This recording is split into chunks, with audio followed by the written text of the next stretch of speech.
A $10 million development at Charlestown now awaits approval from the Lake Macquarie City Council.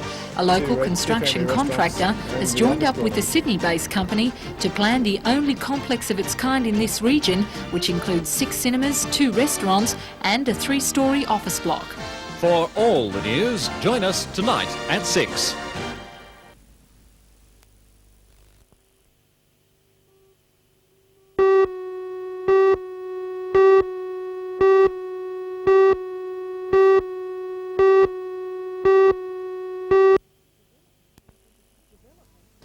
Development will be the catch cry in Charlestown next year.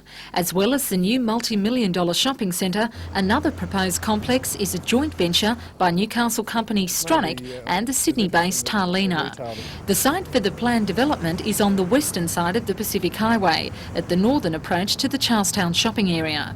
The land is now occupied by a caravan and boat centre, but contracts have been exchanged. The development includes 6 cinemas to be leased by Hoyt's Theatres, 2 large family restaurants and a 3-storey office block. Company director Keith Stronach says he believes all building regulations set by Lake Council have been met, including parking spaces.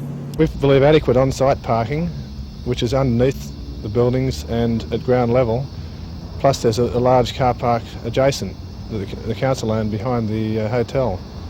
So we believe there's adequate car parking on site. With such a large-scale project, the developers say both the construction and completion of the complex will generate hundreds of jobs. Just one of the family restaurants will employ 4 permanents and 100 casuals. Plus the cinemas will employ quite a few, and the other restaurant and the office building, so it'll be many hundreds, I'd imagine. The multi-million-dollar project is described as the biggest of its kind in this region. The development application is now before the Lake Macquarie City Council, and it's hoped approval will be granted sometime in the new year. Work will begin in April, and Hoyts are keen to finish the complex by next December.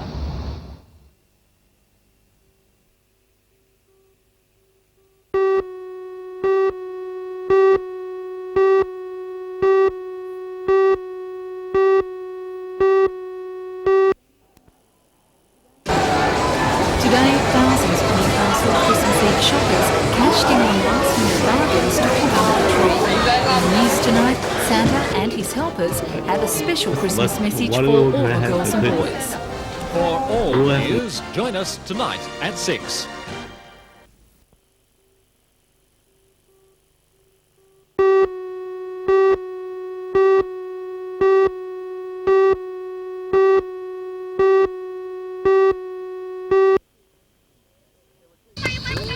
There were 2 teams in today's competition, the Blue and Whites from the Ties Hill Catholic Church and the Red and Blues from the Hamilton Uniting Church.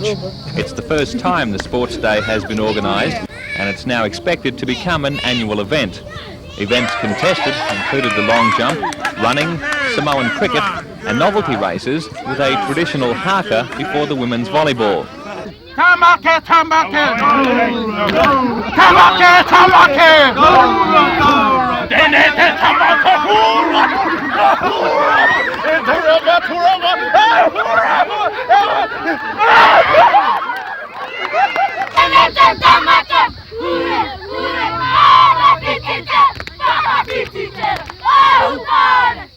Over 100 people attended the sports day, dressed in the traditional lava lava.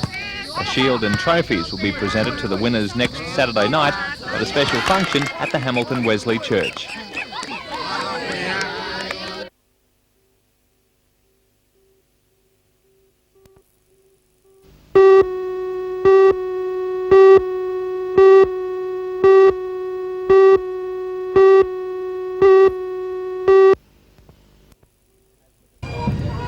As with its arrival, the Eagle and its crew were given a departure to remember.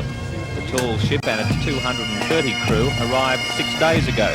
Many crew members were billeted to local families, but as with all visiting ships, there were many more billeters than sailors. Amongst those farewelling the US sailors at the No. 4 Lee Wharf was the Newcastle RSL pipe band.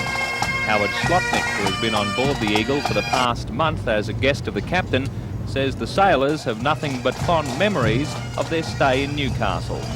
It has been a wonderful trip, and I would say it's probably been the best port that I could ever remember. Any ship that I've been associated with, I've been associated with many, going into a city and having its heart open.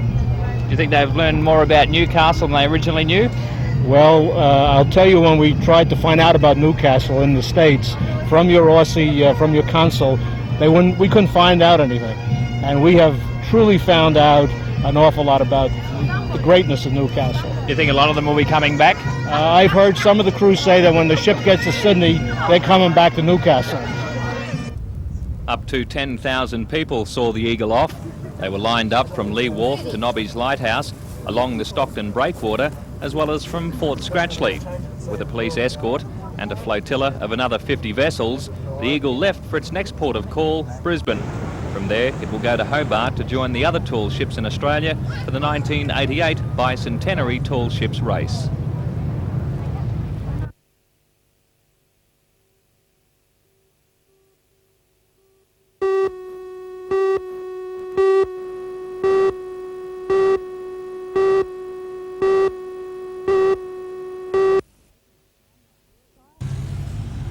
Prior to opening time, unwary motorists were caught up in bumper-to-bumper traffic. Cars moved at a snail's pace down major feeder roads leading into the city and satellite shopping centres, stretching parking facilities to the limit. Even taxis had to compete for space to stop and let passengers alight. The rain did not stop shoppers who were determined to take advantage of the best sales of the year. In the major department stores, the pace was frantic as assistants endeavoured to ring up purchases to make way for new customers. Many stores use the sales to move end-of-season stocks, so a prudent shopper can pick up many genuine bargains. Normal stock that's being sold at a discounted rate, so therefore they just have to be good bargains. President of the Retail Traders Association, John Scott, says some retailers make most of their money for the year during the Christmas-New Year period. He says most stores in the Hunter fared well. Most people are pleased with it. Some didn't quite make last year, and that's some of the little specialty stores, but in the main, major stores made last year and a bit above. So I'd say generally overall we're coming out ahead of last year. The first shopping day after Christmas is also the time when unsuccessful presents are returned. Goods that were too big, the wrong colour, defective, or just not what was wanted are returned. Store owners hope they are also replaced.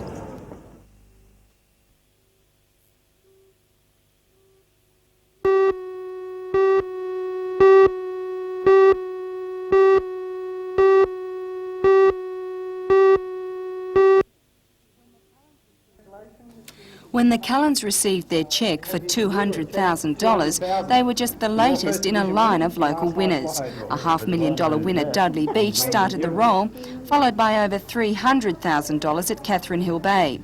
The Cullens brought the total up to $1 million. Although living on a war pension, Rick and Ada say the win won't change their lives one bit. And for the curious, here's how they picked their numbers. Well, two sons on the 8th, one 8th of October, one 8th of November, a daughter on the 16th.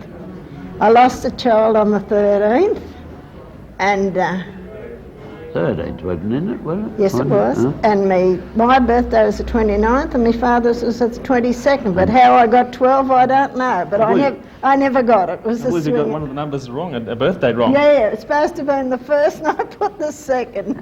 The Cullens say they haven't decided exactly how they're going to spend the money, but they say the Mater Hospital will definitely receive a donation. The win comes exactly a year to the day after Rick underwent life-saving treatment at the hospital, and the Cullens are only too happy to repay the debt.